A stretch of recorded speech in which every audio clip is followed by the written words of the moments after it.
Good day, everybody. My name is Brad Steele, and I'm the Senior Director of Unified Communications at the Commonwealth of Massachusetts. And in this particular forum, I am a representative of NASTD. I'm a life member and a past president. NASTD is the National Association of State Technology Directors, and it is an organization of technology professionals dedicated to serving state government. It is a member-driven organization focused on advancing the effective use of information technology and services to enhance state government operations. In Article 1, Section 2 of the NASTD Constitution, one of the key goals outlined is to engage in programs for the training, education, and development of technology professionals from all areas of state government. During my presidency, which happened to be the pandemic years, we initiated the creation of educational videos, which we named IT 101s. Here's one of them right here.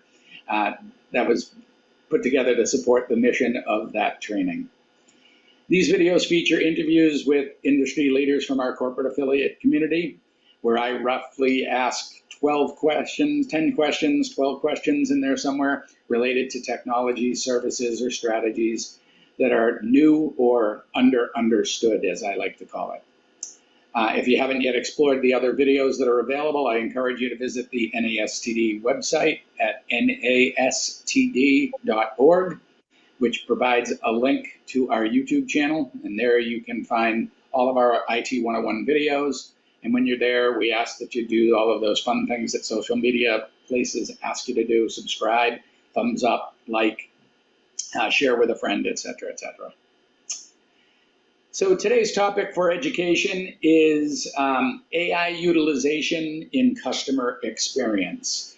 This is something that hits home for me, being the Director of Unified Communications and an area of my work for the last 30 plus years. So we have our corporate affiliate subject matter expert for this discussion, and it is NICE, and their representative, Joe Forte. Welcome, Joe. Thanks for having me. Appreciate it, Brad. So Joe Forte is the Senior Vice President of Public Sector at NICE. Joe brings with him over 25 years of experience in the U.S. public sector market. He has held leadership positions with AT&T, Cisco, WWT, and VMware, covering federal, state, and local government, as well as education. Joe also has extensive experience leading business strategies relating to cloud and AI platform transitioning. And Joe is also an executive board member of Operation Song, working to help veterans and their families cope with PTSD and their related issues. So, I want to hear more about that one when we talk. But anyway, part of my presentations that I always do is I ask for a fun fact. So other than being a board member of Operation Song, what other fun facts do you have? Well, Brad, I guess a fun fact, you could find my music on Spotify. I have, I think, about 14 songs on Spotify now. So I do write music as a sort of a hobby. Nice. So am I going to hear you on the Top 40 radio or country hits, or where am I going to hear you? I have a song called Hold My Beer, I'm Going to Try Something, which has been in a couple radio clips and maybe in a movie. We'll see. Excellent. So Hold My Beer, I'm going to Try Something, I'm thinking is more of the country genre. Absolutely. Excellent. All right. Well, that's cool. And you and I will definitely have to talk when we're in Nashville. All right. So let's get into the learning. So the topic for today is AI and customer experience. So how are contact centers and call centers taking advantage of AI and automation to improve customer experience? So what I'm seeing in the marketplace today, AI is the buzzword. Everyone's talking about AI. As a matter of fact, I don't think you can get a PO cut unless you have AI somewhere written in your category, right? So everyone's talking about it, but I think it's getting blurred what it really is and what it does. it seems to fix everything. It helps operational efficiency. It reduces costs for everything. But what does it really do? And in the contact center space, it really does have a great space. It's a great place for it. There's a many use cases that we see for the contact center, for both the sender itself, for the constituents, and also for the agents. But on the constituent side, they're getting used to things like Amazon, right? Very quickly, you can order something from Amazon and get it the next day, even get the same day. And they're starting to look for government services to provide that same type of service. And when we utilize AI in a contact center for citizens, you're able to speed up a lot of things, right? You're not removing people from the conversation. You're just helping the constituents get to an answer much faster. It also allows them to utilize the service 24/7. We're seeing a lot of agencies are only open 8 to 5, right? Many are only open for a short period of time, and constituents just couldn't get to the information they needed. But now with AI, it's sort of brought things to the forefront. Not that they're using AI to answer those questions, but it brought a realization, hey, we have to update our contact center. And we can't rely on frequently asked questions on the bottom of a web page, right? Some of those have not been updated for 20 years. So Or the more. conversation around AI is really, it's causing them to relook at their contact center and now evaluate how AI can help. Excellent. So that's looking at it from the customer experience side, but I'm assuming that on the agent side that there's some benefits as well, that it can help the agents do their job better and get faster and better results. So same question, how is AI helping with the agent experience? Yeah, very different ROIs, very different use cases. So from a citizen's perspective, they're looking for a faster, easier way to engage with the government. From a government perspective, the folks that work in the contact center, most of them have been there for a long period of time. There's that the ones that have been there for 20, 30 years, and then there's ones that have been there for a short period of time. There's a revolving door, it appears to be, for just a few of them, and the rest seem to be there very long time. And what we're seeing in the contact center space, or as far as AI is related, the ones that have been there for a long time are training the system and training the AI on being more efficient, right? Applying AI to a contact center agent space, it's only as good as what you're putting into it. I think many of you have probably been to websites now where the bot pops up on the side and starts asking you, "Can I help you? Can I help you?" And it just follows you around the page, and it keeps asking you. It gets in your way, and you can't get rid of it. And if you ask it a question, it's relentless, and you wind up just leaving the web page. It's become, the music on hold. Like, it's so annoying. Now the bots have become annoying. So we're using the agent experience to help us get rid of that stuff. So to make it more engaging for the citizen. So when the citizen does get through to the agent has all the information at their fingertips to be able to answer questions. It's interesting how much data some of these agents have in their head, right? So what we're doing, we're extracting that data that they have. We're training the AI agents to understand what that data is relating to that agency. So when someone calls in and gets to an agent, a screen pop can jump up and basically help that agent answer the question for the citizen, and it gets smarter each time, right? So if I have a question from a citizen about a certain regulation, and that the agent answers it, now the bot basically listens to that answer and that updates it. So next time someone calls in, the next agent that gets that regulation question, an answer will pop up, and that's how it's helping the agents. Okay. So some of the other things I know that we're seeing on our contact center in requests for AI are along the lines of transcription and translation. Are you seeing that as a benefit, and is that something that AI is handling? Absolutely. The transcription part of it is probably the most important piece, right? When we're think about AI, especially agentic AI, when you're hearing these stories where someone's speaking to an AI agent, right? The AI agent's not listening and answering. The AI agent's actually just transcribing that, and then the system is reading it and then answering it back. So the transcription piece of it is very, very important. And the intent is really the new focus, right? What is the citizen asking? How are they asking it? Why are they asking it? Trying to determine the intents of the customer is one of the most important things. So we can now answer the question in a way that the citizen is expecting. And as far as translation, I know that we do up to 14 languages that we, are manning our contact centers with. And finding some agents, for some of those languages in particular is difficult. Are you seeing a lot of translation services built into this? Absolutely. We're seeing on our side, we see about 54 languages, but now it's getting even further. Now it's getting into dialects, right? Even a dialect in the United States can be a little bit different, right? Depending on who you're talking to. And areas, they say things maybe differently. And it's starting to get smarter and picking up on those things. It's really amazing how quickly it adapts. Yeah.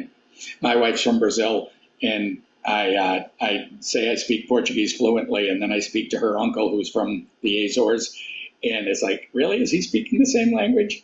Maybe not, but it is still Portuguese, right?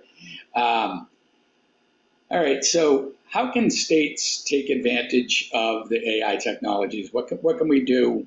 Kind of quick hits or first hits to try and take advantage of some AI in our contact centers.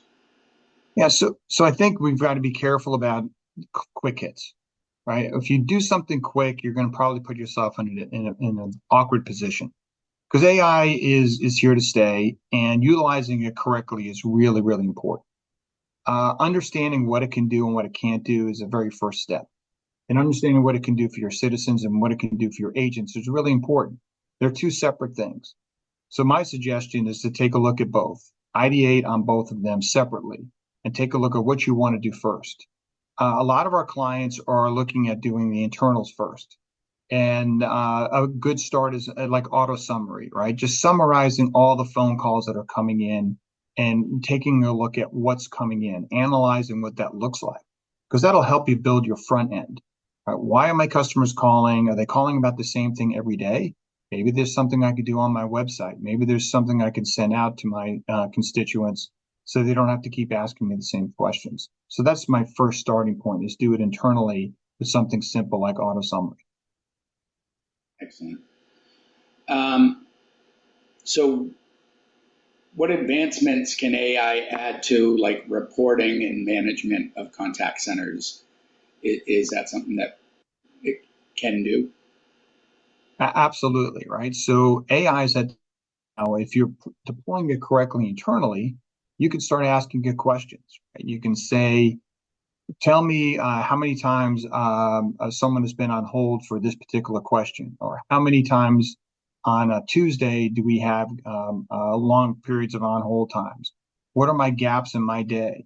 What is the longest question someone's asked? You can start asking all these questions that you just can't do today, and AI will go out and track all of that for you, and start to track things like if a new law comes out or a new promotion comes out or something new comes out from the state or the county or the city, you can start tracking those and relate that back to how many phone calls you're getting in or how many agent calls you're getting. Okay. Um, so, whenever we hear AI, especially, but with any new technology, but seems AI just really triggers it the most. There's all sorts of concerns, right? And I know different states are taking different tacts towards AI. Some are embracing it and trying to run it forward, like Massachusetts is. Others are just kind of saying, like, hold off, wait till everybody else proves it right or wrong, and then we'll move forward. But knowing that, what are some of the security concerns that we should have around AI, and how can we combat them? So there's lots of different types of AI. What you want to first do is you want to look at AI that's going to support your business type, right? What type of government solution that you're providing to your clients. And you want to make sure that you're not purchasing something that's out on the internet. You don't want just an open source AI that's just going to drive something outside, something that you can't control. Um, but you also don't want something that's on-prem only. If you have on-prem only, you may not be able to grow with it. You may not be able to learn with it. So it's a bit of a fine line, but that's the direction that we see most of our clients going. And what about the security around the information that's being garnered by those AI language models and like that?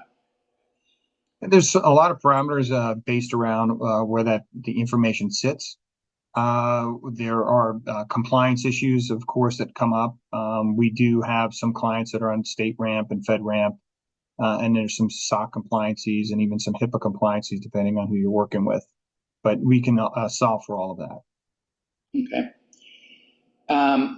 So how does governance change in an AI-driven CX environment?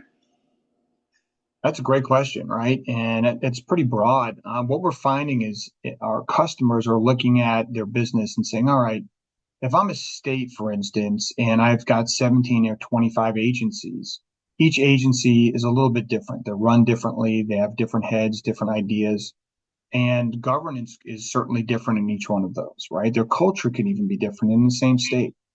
And so what we're finding is some of the progressive states are getting together and saying, look, let's get a governance group and start thinking about AI across the entire state itself.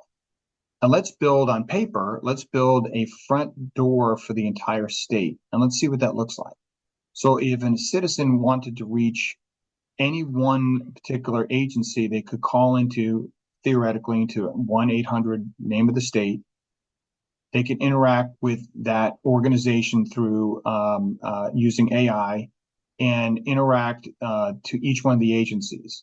And the interesting thing is we're talking about someone that could call in and say, I need to update my address for my driver's license.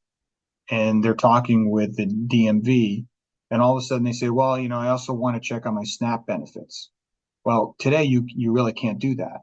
But with this governance and the conversation around AI and how we can transfer calls throughout the state, we're starting to pick up on how to do that. And we're able to do that in a few states now where we can now transfer that call, transfer that data. But that's where the governance comes into play, right? Well, how much data can I move? What's identifiable and how do I do that? Authentication becomes a big issue, right? If I can authenticate on DMV side, I may only need my name and address and a phone number. But if I'm authenticating on the Snap side, I also need my social security number. So there's different ways to make that work. And that's where that governance piece comes to play. Okay. Um, so when we start talking about contact centers and AI models and the different tools that we have available, does the AI have to be embedded in the contact center? Does it have to be a single platform or a single tool, or can two systems work together? Can you layer them on top of each other? I think at the moment, a platform play seems to be the right move, but I think future there's going to be plug and play. I think these things are going to grow, and there's going to be opportunities where people are going to have bots that are going to be very specialized. Maybe some that are very understand pensions very well and engage in pensions. So they may want to utilize a pension bot for that particular system. So if you're going to do a front door for a state, you may need to deploy several different types of bots to help out each one of those agencies. Okay, so my next question has to do with bots. So it's funny that you're saying that. So can you define what you're calling a bot, and also what tell me about your experiencing with them in contact centers and how they work. Right. So they've been around for quite some time, right? And I think they started off for me, they started off as being that thing on a website when you're trying to utilize somebody's website and that pop-up that you get, right? That's the first bot that I noticed. And it's trying to help you out and trying to take the traffic off of the website so you don't have to call a contact center agent, and it's managing the process. Well, the original ones were pretty bad, right? I think everyone could admit that they probably haven't found one even today that's that good. There's very few out there that really work well, but they're starting to get better. They're starting to get more integrated into the systems, so they can move the data from a chat and move it into a live chat. So not just chatting with a bot, but you're chatting with a live agent, and then actually moving a call from a chat to a in-person call. So those things are starting to happen as the platforms get more sophisticated on the background in the back end. But I think bots are here to stay. They're not going away. They're just going to get better. It's just going to take a little bit more time for them to settle in. With agentic AI, I think it's going to have a huge impact on the contact center and the way that we integrate and engage with contact center agents. Agentic is going to be able to make decisions that contact center agents have to make today. And that's going to take a lot of pressure off the agents and allow things to happen more rapidly. But then it goes back to the governance question, right? That's you got to be careful of allowing what the agents can do, these bots can do. Right. I know that in Massachusetts, one of the things we've had bots built into our website for a while that are basically question and answer bots, and we are working to add kind of that sentiment to that bot so that when you start getting the looped answers where no matter what question you ask, it just gives you the same answer back or the same reference, or you get the sentiment of the person that's dealing with the bot where they're saying, just give me the darn thing or whatever it is. And you can tell by the way that they're all capping or whatever you want to put in there, that we then transition that from that chat bot to a live chat, or at least give them the option to kind of deal with a real person, and somehow using that sentiment to transition that, I think, is the next logical step that we're going to be going with at the Commonwealth. Yes, that sophistication in the platform is really starting to come to fruition. A lot of it has been bots have been built by just some third parties all over and not really sophisticated, not engaging. But the ones that are built on a platform that allow you to move throughout the system is really important, and it keeps all the data together. And having the ability to understand what a client is trying to do, even by tapping on a keyboard, is really important. Okay. So probably the next to the security, maybe the next important question is, what is the cost model for this type of technology? How do we procure it? And again, do we have to go kind of all in, or can we pick and choose segments of what we do? Yeah, that's a great question. And picking and choosing, I'll give you another example. Going back to the auto summary, right? So auto summary is a really interesting AI solution set, and it's simply doing it's listening to the conversation, it's putting it into a platform that you can read, right? It's summarizing the call. And the way that it does that, usually the provider that's building it for you sits with your organization, walks through the format, listening to key things that the person is saying, and it puts it into a format that's readable. We use it a lot for like in WIC systems, right? So someone's calling in for an issue for WIC, and it types it out in a certain way, so now it can go out to get an interaction very quickly with either someone that's in law enforcement or someone that could follow up very quickly. So it builds these formats. And it's very inexpensive to do it this way. It could be as little as 3 cents to do something like that. But it's a great way to start. Most of the things that we're going to start seeing, because everything is SaaS these days, there's going to be some type of payment based on performance, like how long it's going to take to do something. And that's sort of the wild, wild west part of all of this. Most of the providers out there today are charging per minute, per word, somewhere along those lines. So when you're looking and evaluating these AI solutions, that's what you have to think about. Now, being a state government or county government, city government with budgets that may be only for a year, These are things you have to take into consideration. Do you have the budget to be able to manage that? So when you're looking at making a purchase, you have to think out, how can I afford to do this? What's my out clause? What's my ability to maintain this for the next 2, 3, 4, 5 years? Yeah, from a customer standpoint, those unpredictable costs are never good. First, Yeah, they cause an issue for us on our annual budgets, as you said, and our encumbrances. Um, they're never predictable, no matter how much you try. But most importantly, they're hard to explain. Why last month where it was something $1,000 and this month it's 3,000, or more likely, why was it 100,000 and now it's 300,000? yes. And trying to justify that. And some of them are, when you're dealing with, revenue departments, yeah, every April, you're going to have more costs than you did in November. But other times you never know what's going to cause those influxes. And so it's hard to predict. And we do not like flexible spending in the States. Right. And they're it's starting to become more common, and states are figuring out how to do that. It's not going to change. It's just the way it is, especially as these things progress. Everything's going to be sort of become a utility, just like paying for power or water. Yeah. Excellent. Well, believe it or not, we're pretty much through all of the questions except for my last question, which is always the same, because even though I know a little bit about this subject, I am not a complete subject matter expert on this. So the question is, what else should I have asked you? You know, keeping people in their roles. I think what I hear pretty often is AI is going to replace people, right? And I don't see it. I don't see it happening in our space, our contact center space.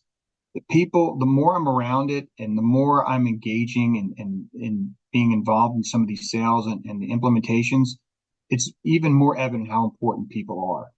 They're the answer to everything.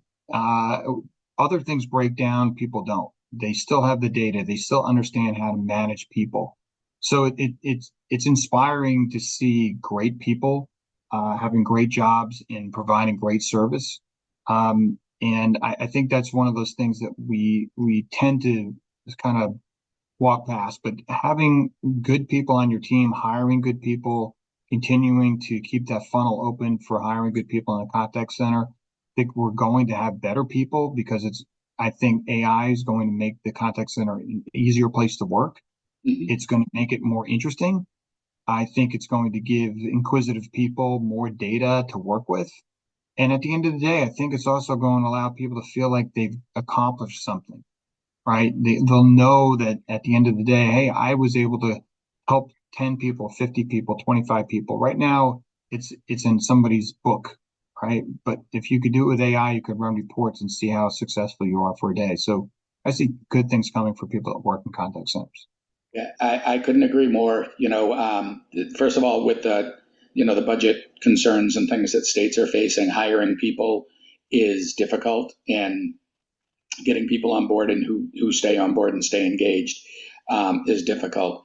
But if you could have somebody have a job where all they were doing all day long is resetting passwords, that's not necessarily a satisfying job, right? And that would get tedious and it would get boring.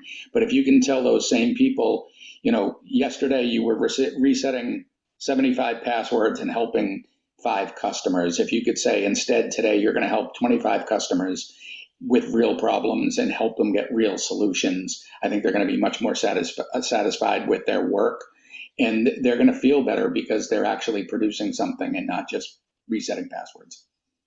Absolutely. That's exactly what I'm seeing. Yeah. Well, I think I promised you that this would be relatively painless. Hopefully that was.